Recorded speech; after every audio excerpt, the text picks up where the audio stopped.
The Mandalorian Season 3 has now released in full, and as always, haters are gonna hate. What did he say? Seriously, I've seen so much criticism already, and my question is why? Let's talk about it.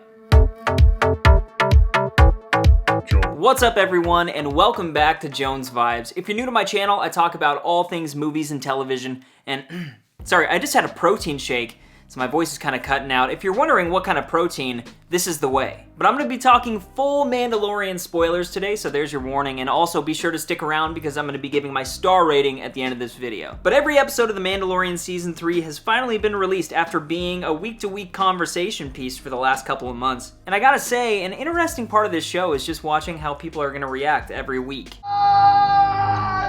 Not how this was supposed to go. And I think I'll start by addressing that. As a content creator, I find it very interesting to see how other content creators go about these things, especially in the Star Wars space. Over time, it seems like a lot of the people that I used to watch for solid Star Wars reviews and breakdowns have just turned into these negative Star Wars hating people. Like, I understand the clickbait aspect of things, but it's just so interesting to see so many people obsessing over the smallest things and making up different stories like Jon Favreau is done with Star Wars and Pedro Pascal hates Kathleen Kennedy and they're gonna kill him off at the end of the season and blah blah blah blah blah. I guess what I'm trying to say is that it's very clear that a lot of these people, some of these creators, are doing this just to create chaos. It really is unfortunate, man, because a lot of people listen to these guys and listen to their so-called leaks every single week, and then you watch how it directly impacts their opinion of each episode. And I'm mainly just referencing like within the Star Wars fandom, and some of these Star Wars fans just need to get over themselves. Because, spoiler alert, Mandalorian Season 3 was pretty good.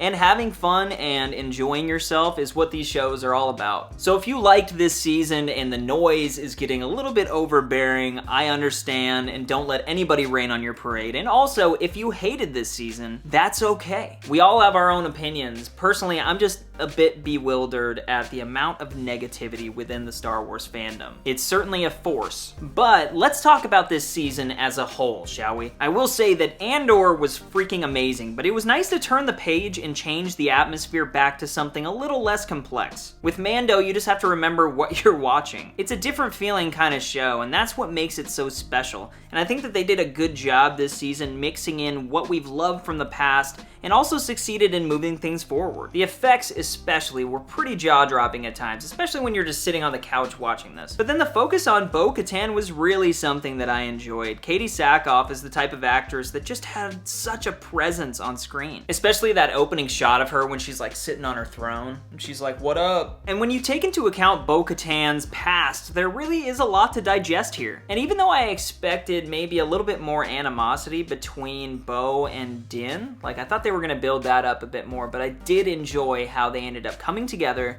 as well as all the Mandalorians, to take back Mandalore. But the only real downside of the season for me is that it just seemed like we were gonna get more answers than we did. Take episode 3 for instance. The purpose of Elia Kane and Dr. Pershing was just to allude to her working for Moff Gideon and just to say that she was the spy. And personally, I was expecting a lot more to come from that. It was cool. I was just really thinking that they were gonna show maybe some Palpatine stuff or show Snoke. I don't know. A man can dream. I think I just kept half expecting someone to show up, and I think that's probably due to Luke Skywalker coming in at the end of season 2. It raised the bar, and you also just know that there's so much going on behind the scenes that you're not seeing in this time period. Most of the questions were answered though, and I'm not trying to complain because honestly, I enjoyed the hell out of this season. The only episode that had me even close to not enjoying myself was the Jack Black and Lizzo one, but that's mainly just because them guest appearing kind of took me out of things. Something about that just felt off, but I think things progressed well, and the final 2 episodes together are a real work of art. You start with honestly one of the best scenes from The Mandalorian so far. You have Moff Gideon talking with this Shadow Council with Thrawn's right-hand man, I always forget how to say his name, Galad Paleon.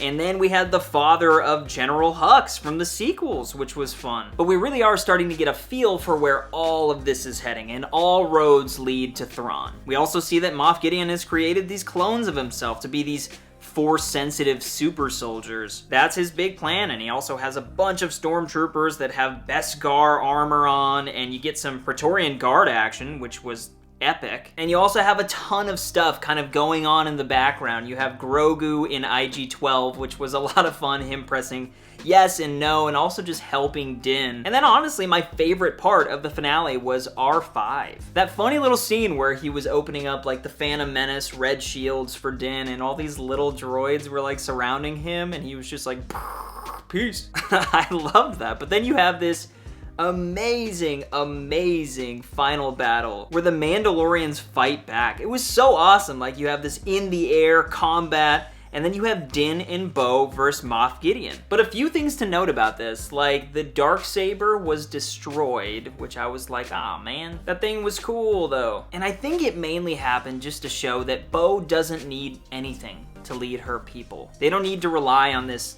ancient relic, this artifact any longer. And then the other thing was Moff Gideon dies, but was it him? I mean, first of all, you don't really see him die. He kind of just like fades into the flames like Phasma. But also there's this mustache theory going around that it actually wasn't the real Moff Gideon. All the clones don't have mustaches, so this might not have been him, because if you look, there's no mustache. And I don't have a mustache either. And I thought that they ended the season in a great way. You have the armor and everybody together down at the waters of Mandalore, and Din decides to adopt Grogu, who is now Din Grogu. And we find out that those two now, instead of performing criminal bounties, they're gonna be working for the New Republic, and I'd imagine they're gonna run into some pretty interesting stuff. But season 4 has already been written, and with the announcement of Dave Filoni's movie that's most likely coming in 2026, where do you think all of this is heading? I think that Ahsoka is gonna do most of the heavy lifting when it comes to setting up that movie, but it's all in the same time period. And so you know Din Djarin and Din Grogu and Bo-Katan are around, and they'll be ready for a fight. So yeah,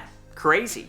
And that was Mandalorian Season 3. As always, I gotta give my star rating. I'm gonna give this one 4 out of 5 stars. And if you disagree with that, just know that I can feel your anger. But I know I discussed a lot today, and I'm very curious to know what you thought about it. So let me know all of that down in the comments, and also hit the like button to show some support if you enjoyed this video. If you're new here, be sure to subscribe, because I have a lot more content on the way. And yeah, The Mandalorian Season 3 has people saying a lot of things regarding the future of Star Wars. So where is all this heading?